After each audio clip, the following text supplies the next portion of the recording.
Hey guys, welcome back to ArtosisCasts. Our deep dive on Terran vs. Zerg continues, and this is a great matchup for it. We have Queen, the two-time ASL champion here in the top right of Deja Vu. His opponent is the hottest Terran in the world right now. It is Speed in that bottom left.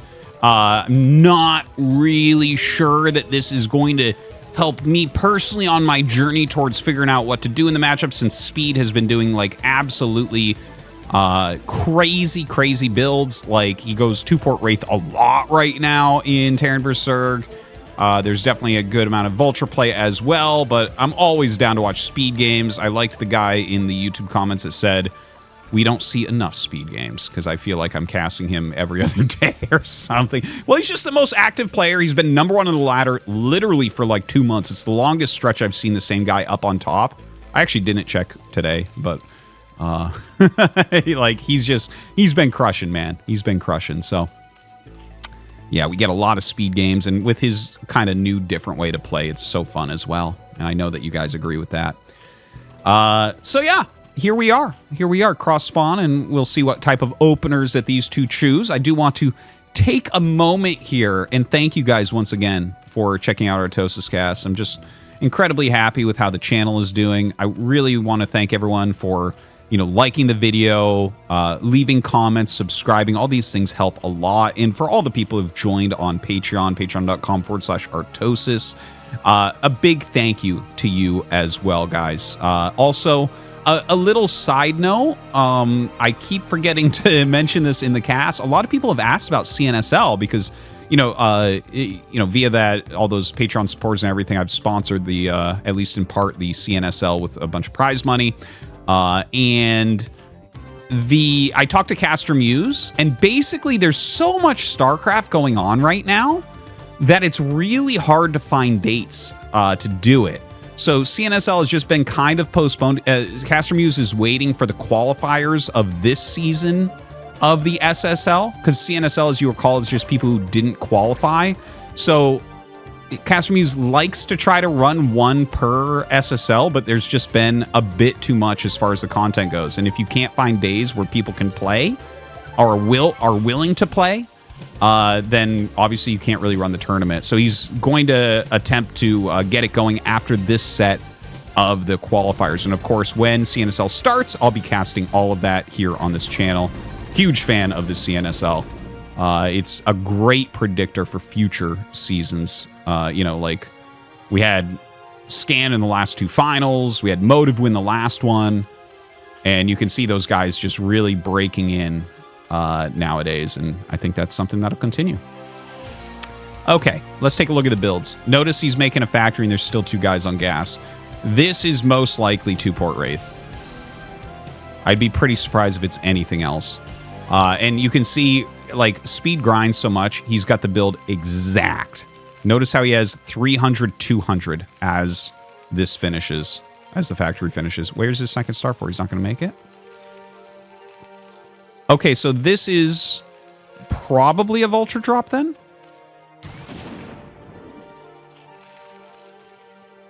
Two Marines out in the front. Queen making a creep colony. Doesn't have good intel at the moment. CC on the way. So I guess just a 1-1-1 build. This could be a Wraith. That's a very old build that we really never see anymore. That's like, how long ago did we have 1-1-1s with Wraith? It's been a hot minute. Okay, like ASL Season 6, I want to say, is the last time this was a common metagame play.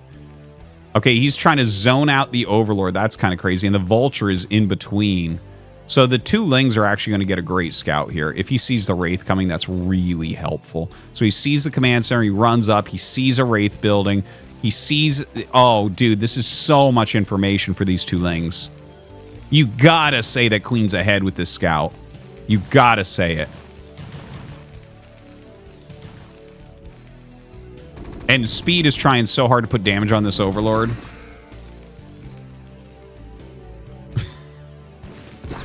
Okay, the Vultures are able to pick that off. I think... Wait, he didn't make an armory. So this will go into 3 Cloaked Wraiths. So that's... Again, it's a really, really old style of 1-1-1. So basically what happens is you open with the Wraith and you do some scouting, you do some Overlord hunting. We can see here he's put in Vulture speed as well. That's going to keep you safe against a lot of stuff and give you potential counterattack, counter-harassment opportunities. This is a good enough setup. He's not likely to get anything done there. But yeah, he flies in here. He's got to be really careful with the Wraith. You can't be losing it because you need to get 3 Wraiths with Cloak to defend the Mutalisks, basically. It's just enough without overmaking. Wow, he does get 2 kills. I don't think he's going to be able to get this one, but he'll keep an eye on it. Oh, God, is he going to get it? No, he's not. Okay. Yeah, you cannot lose this. Because, you know, you might be like, why is it 3 Wraiths? Well, by the time you make 3 Wraiths, Zerg is going to, like, that's going to keep them off your back with turrets, marines, and the 3 Wraiths with Cloak. And then you have to switch into actual, like, more worthwhile anti-air. Like, Science Vessels is normally the next step at that point. Okay, the Vultures do run in, and they've killed, like, a Ling, a couple drones, it looks like, maybe. Oh, wow, he didn't block with the Lings there. Definitely a bit of a mistake. Yeah, I think he's going to get another drone at least. Woo! Really good. I think that's it. Yeah. Okay. Okay, and another Speed Vulture does go across the map. So notice that Overlord's speed is on the way. So if you kept on making Wraiths out of 1 starport, eventually Mutalisks will just overwhelm you. The number 3, though, is like a very good deterrent. It just puts on so much free damage on those Mutalisks that they don't really bother you very much.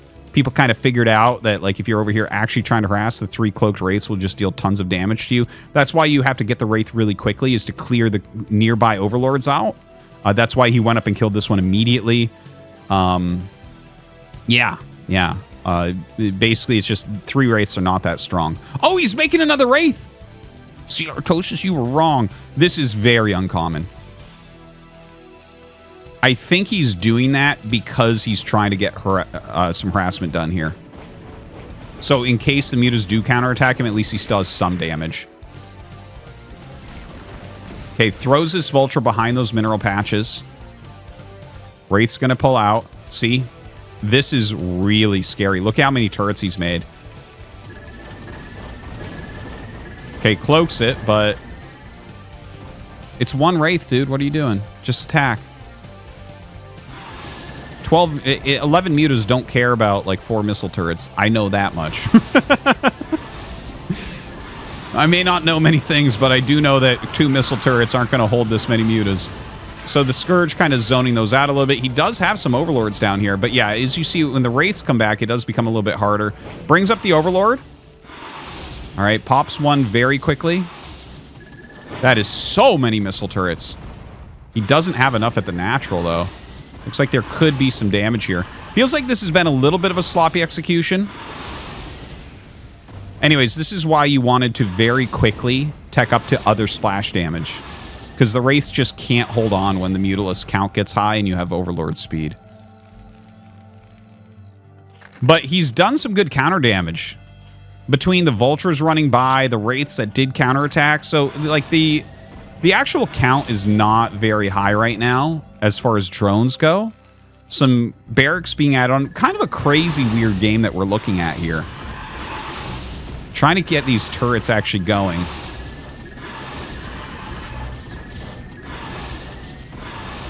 All right, does end up killing that. And there you go, the Irradiate.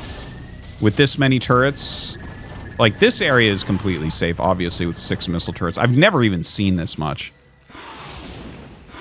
Oh my god, I've never seen this. I know you can do this with an Observer. I've never seen someone do this with a Mutalisk. This is the craziest shit I've ever seen. I can't believe... Are you serious? I have never seen this before. I have never seen this. Now, yeah, you can spam stop and it will eventually shoot. That is crazy. I can't believe this. Guys, I'm getting so many waves of chills, I might have to go to the hospital. That's insane. Okay. I want to point out what's going on here. So in case people didn't know, this is an old bug where Protoss players would fly an observer into the center of a building missile turret and hold position, and the turret won't fire because it's exactly above. You can spam S to get missiles to shoot out eventually. The thing is, against an observer, you don't need many missiles to kill it. So you just spam S for a few seconds, and eventually it will put out enough missiles that it will kill the observer. It's kind of a funny looking animation. The missiles like spin around the turret for a minute and then hit the observer. It was actually a banned bug in certain tournaments. It is not banned in any current tournaments. It was banned in the old WCG tournaments. And there was a funny thing where Stork actually did it in a tournament and didn't get disqualified because it was like, well, he's doing it against a foreigner. Who cares? Isn't that funny? Anyways, it's not really used that much because it was only ever used by observers, and it's just easy to kill those. And nowadays, that was back when people didn't make any Marines in the matchup. Nowadays, you might have a Marine, and then you just go over and attack it. You know, you always have like a Marine left over in a bunker or something. It's just not used nowadays. I've never seen it with a Mutalisk. I have, like, you're going to be hard-pressed to find anyone who's seen more StarCraft than me. I've never seen it with a Mutalisk. No one's ever done it against me with a Mutalisk. So, in my opinion, this is like a crazy, like, it's not always going to be something that's useful, but that's like a crazy new bug. Well, it's not new, but it kind of is, right? It's a new usage of an old bug. Wild. I don't even care what else is going on in this game. That was so crazy. Okay, there's so many science vessels right now. Let's get back into the game. Sorry. There's so many science vessels right now. These mutas are just becoming trash.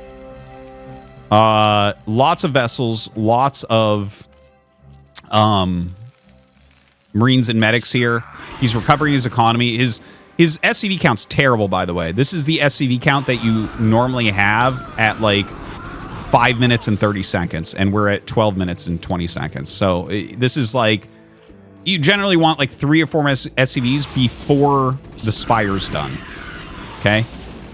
But his irradiates are killing. He's just being so efficient unit-wise that even though his economy is kind of garbage, he's doing okay. These mutas have taken a ton of damage. They're still, like, he's still microing his tush off here, trying to get some sort of damage, but their irradiates have been relentless. Now, looking over at this side, lots of lings and lurkers being made for Queen. Sometimes in these situations, it can be really good to get mass lings with whatever else you're making. Some of these 1-1-1 builds, you just have like a funny amount of units, and it's more about critical mass than having necessarily the perfect composition. And it's not a bad idea what we see here from Queen. Like, he doesn't have Zergling speed yet, which is the biggest problem. He has enough lurkers that he should be able to kind of stall out the Marines a little bit. Okay, Burrow's there. Okay, yeah. Kind of keeps him back a little bit. The thing is, the radiates are going to recharge, and he doesn't have a really great answer for that. This feels like a game where he's going to have to go Hydra Lurker Defiler. That's what it feels like to me right now, because you're not going to be able to, against this many vessels with how late of a hive he has, he will never make it with just Lurker Defiler. Like, he's going to have to make lots of plagues and stuff, basically, and grind everything back and zone everything back with Hydralisks, because there's just no... The economy is not set up to deal with this many vessels at this point in the game. Not that at 14 minutes, 4 vessels is weird. It's just if you look at the overall way this game has gone and how much they both have. A little bit of a counterattack going on as speed starts to break through here. Oof. This is brutal for Queen. Queen gets up into the main base, though.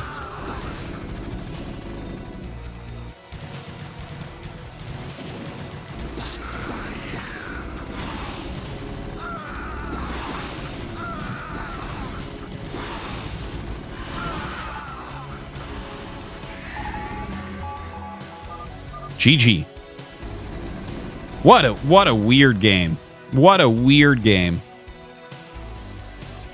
I'm sorry. I'm just like speechless. Like I'm still thinking about the missile turret being glitched out there, and I'm trying to think of like good use cases. That was fascinating though. Wow. I'm excited for the season SSL. Thanks for watching, guys. See you next time.